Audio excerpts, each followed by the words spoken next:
welcome to LearnCity, and today in our class we'll be looking at marketing communications. Marketing communications are those techniques that the company or a business individual uses to convey promotional messages about their products and services. Experts of marketing communication design different types of persuasive communication and send it to the target audience. Now, what are the marketing communication tools? There are different tools used to attract the target audience. Each tool to use depends on the various factors such as the geographical location of your target audience, popularity of your product.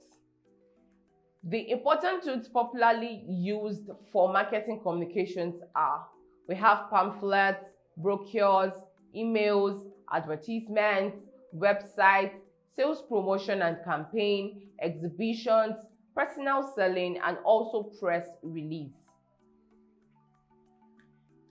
We are going to look at why marketing communication is important. Now, the sole purpose of marketing communication is to increase the volume of sales by persuasive, informative, and positive messages. Marketing communication provides new facts through encouraging messages about the product and services.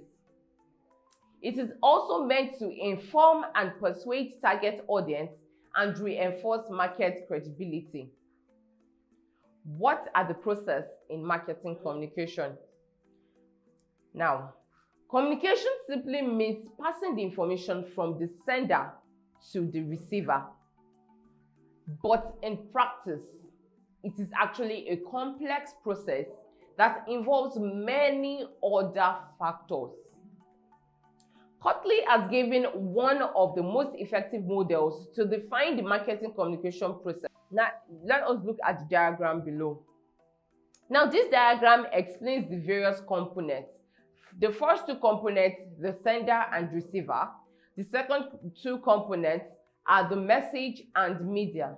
The other features of this model are the encoding, decoding, response, and feedback. Now, the last feature is noise. Noise is random and other competing messages that are more often interfere with the communication. Now, let's take this for an example. We already said what communication is, just the message between the sender and the receiver. I'm passing the message, you are receiving the message. But what happens in between the sender and the receiver? Now, I have to encode the message. The receiver has to decode the message. Now, the receiver also has to give a response or a feedback to be able to let me know that the message that I passed across is understood. Now, in the process of passing across the message, there might be noise. It could be from the roadside, from humans, from sounds, from objects, but there will be noise, random noise that interfere with the communication. That is why we say that communication is more complex than just receiving message, sending message, and receiving message. Now, this model emphasizes on the major key factors that play an important role in effective communication. It is imperative to know that the market response and your target audience before you send any message. What are the tips of effective marketing communications? I'm sure you would want to know the tips of effective marketing communications. Well, see you in the next class. Thank you.